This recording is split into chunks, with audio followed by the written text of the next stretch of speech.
But yeah, I think when I broke up with my ex-boyfriend, that was tough. And I think because of the relationship I have with my mum, I was able to overcome it, able to kind of come out stronger with it, just because, you know, my mum, she just encouraged me throughout the whole process.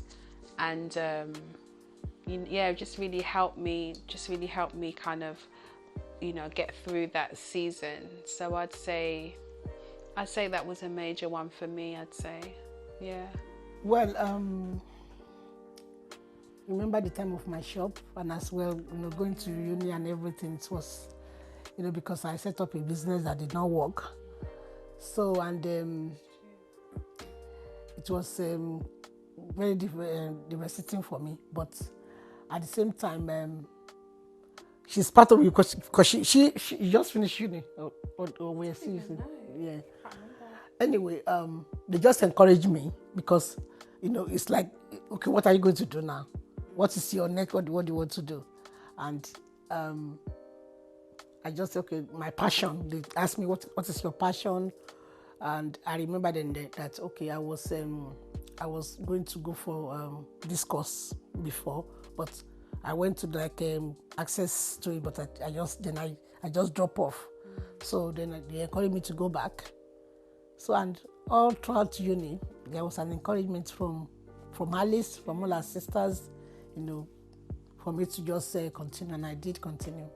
I feel like in both of our like adult life, we've both had like challenges and things that have happened to us that we've been able to be there for each other. 2006, I had a stroke.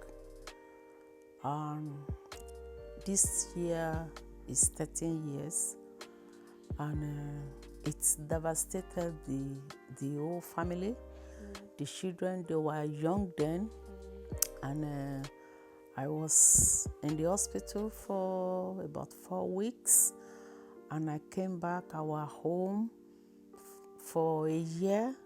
So my children, they were young, they don't know what to do, but they supported me, yeah, in their own way. Going to the hospital, going everywhere, pains everywhere. I still suffer pains, but it came to a time that it's like they want to fed up of the whole situation. No, I don't think so. I just think like when it happened, we were so young. We didn't really understand how serious it was. We didn't, like, if that happened today, I'll be devastated. Not that I wasn't devastated then, but it would be so different now. Like my understanding of the situation would just be, I'll just be so much more compassionate. I would be so much more involved. Like when it happened, I was kind of still just like living my life. Like I felt really bad. I didn't really understand it properly, but it's just so different. Like if it happened now, I would have definitely. Yeah, even then, then even the government or the hospital, they don't know much. There's no campaign for stroke pain. And so I was going to different kind of hospital because after that I have pains all over my body, which I still have pains. As I'm sitting here now, I have pains, my thighs everywhere.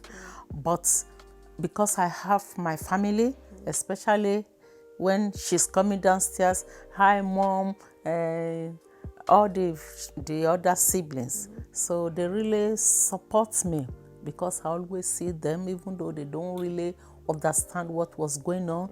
They take me to the GP. When they start driving, they will take me to the hospital. You understand? So they will overcome it. Here I can sit down with her today. We overcome this. This is still ongoing something, but it's something, it will come to an end one day. It's 2016, my mum lost her life insurance, and it's definitely affected the way I see things now and how it's affected me with the work I do and kind of like where my heart is at the moment. My mum started talking very much to me and my sister about life insurance that she had in place, and obviously it was uncomfortable. My sister used to worry, like, oh, why is mum talking about it? But it was also highlighted that we don't really talk about these kind of things, especially in our culture. You know, death is kind of almost a taboo. My mum turned 60, and then we just got a letter like a couple months before the end of the year that literally a couple sentence says your policy is now ended. And zero. And and it amounts to zero. And it was like not even the insurance company that she'd actually set up with. The company had been administrated several times over.